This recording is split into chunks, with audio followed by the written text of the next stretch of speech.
আমরা আজকে আরএনটে করে এসেছিলাম। আমি শুভজিৎ, নির্মলদা, সুবলবাবুর সঙ্গে দেখা করতে। সুবলবাবুর বাড়ির লোকও আছেন।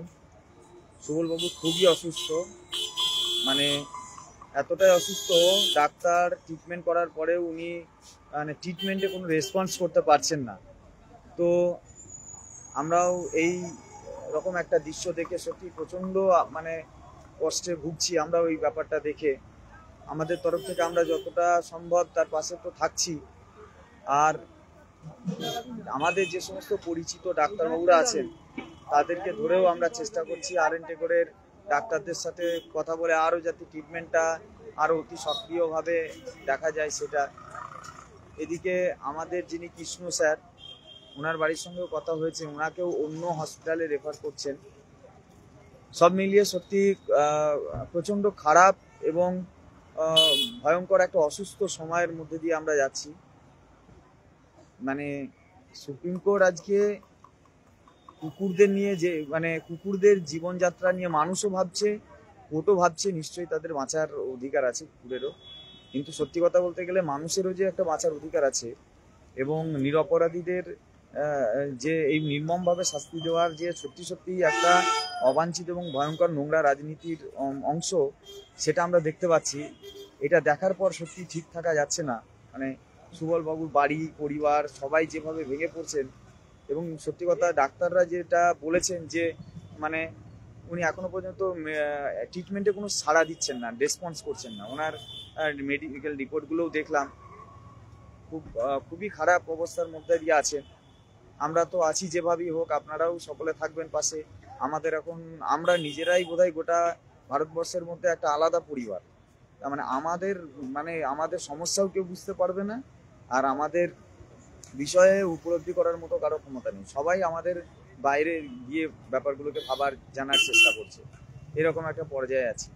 মানে মানে ক্ষমতা নেই, তাই তাহলে ভয়ঙ্কর কোনো একটা বিদ্রোহের দিকে যাওয়ার ছাড়া আমাদের আর কোনো উপায় ছিল না। মানে সত্যি কথা বলতে গেলে অস্ত্র শস্ত্র ধরে ভয়ঙ্কর কিছু একটা অরাজকতা করে দিতে পারলে তবেই মনে হয় মনে শান্তি হবে। এইসব নক্কারজনক রাষ্ট্রীয় প্রতিষ্ঠাগুলোকে রেখে আর কোনো লাভ নেই, ভেঙে গুঁড়িয়ে দেওয়া উচিত এদেরকে।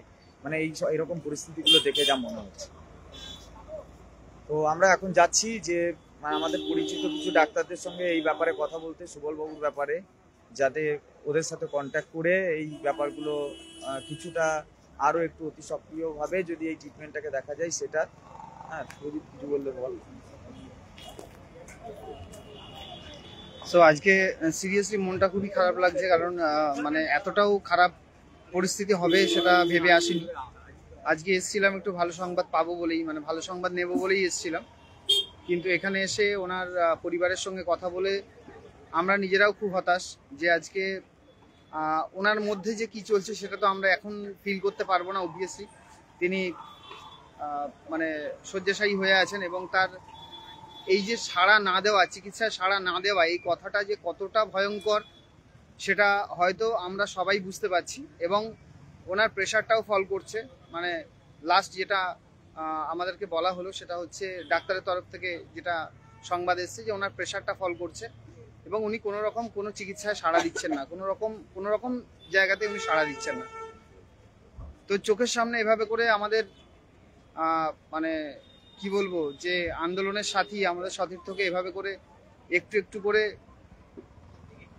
মানে চোখের সামনে শেষ হতে দেখাটা, এটা সত্যি খুব কষ্টের এবং খুব যন্ত্রণার। আজকে এসছিলাম এবং আমরাও ওনাদেরকে যতটা পারছি আমরা আমাদের মেন্টাল সাপোর্ট, আমাদের ফাইন্যান্সিয়াল সাপোর্ট আপনারা যারা করেছেন আর কি, তো সেটা দেওয়ার চেষ্টা করছি। এবং সুবলবাবু এখন যেহেতু এই অবস্থায় আছে, তাকে হয়তো এখান থেকে স্থানান্তর করাটাও সম্ভব নয়, তো ওনাকে এখানেই এখন আপাতত রাখতে হবে যতটুকু যা শুনলাম। তো এই মতো অবস্থায় পারিবারিক যে ওদের পরিবারের ওপর যে প্রেশারটা সেটা অতিরিক্ত বেশি, এবং উনি মানে ওনার পাশে হয়তো কিছু জনকে পেয়েছেন, কিন্তু তবুও বলবো যে ওনার যে পরিস্থিতি সেটা সত্যি খুব সংকীর্ণ এবং খুব মানে বাজে পরিস্থিতির মধ্যে দিয়ে যাচ্ছেন।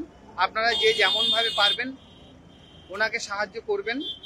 মানে কখনো এভাবে কারোর কাছে সাহায্য এভাবে আমরা চাইনি, কিন্তু আজকে প্রথমবার হয়তো বলতে বাধ্য হচ্ছি যে আপনারা যতটা পারবেন ওনাকে সাহায্য করবেন, কারণ এই সময় যে পরিস্থিতি ওনার চারিদিক দিয়ে সামলে ওঠাটা সত্যিই খুব মুশকিলের। আর ওনার ফ্যামিলির সঙ্গে কথা বললাম, তারা অত্যন্ত বিনয়ী এবং এই রকম একটা পরিস্থিতির মধ্যেও তারা লড়াই করার মানসিকতা নিয়েই মানে এখানে আছেন। তো যদি কেউ দেখতে আসতে চান বা কথা বলতে আসতে চান তাহলে অবশ্যই RN ডেকরে আসতে পারেন, অসুবিধা নেই। আর যারা লাইভ দেখছেন বা ভিডিওটা যারা দেখবেন তাদেরকে বলবো যে ভেঙে পড়বেন না, কারণ একটাই যে যাই হয়ে যাক আলটিমেটলি গিয়ে আমরা যদি সবাই সুবলবাবু হয়ে যাই তাহলে কিন্তু আখেরে লাভটা তাদেরই হবে যারা আমাদেরকে সুবলবাবু বানাতে চাইছেন। আমরা এই রকম একটা পরিস্থিতির মধ্যেও আমরা যাতে সবাই সুস্থ থাকতে পারি, এবং যদি টেনশন অবশ্যই হবে, কারণ টেনশনটা দেয়া হচ্ছে, এটা পুরো প্ল্যান করে আমাদের মধ্যে ঢুকিয়ে দেওয়া হচ্ছে। দীর্ঘদিন ধরে একটা রিভিউকে ওয়েট করিয়ে আমাদের মধ্যে ভেতরে অনেক মানে টেনশন ঢুকিয়ে দেওয়া হচ্ছে। তবুও বলবো যে সুবলবাবু হওয়ার জায়গায় কেউ যাবেন না, সবাই সুস্থ থাকুন আর নিজের মধ্যে ওই শক্তিটা সঞ্চয় করে রাখুন, যেটা আপনাকে অবশ্যই পরিবারের কথা আপনাকে ভাবতে হবে এবং সবার কথা ভেবে তারপরে কিন্তু আপনি কোনো রকম একটা ডিসিশন নেবেন।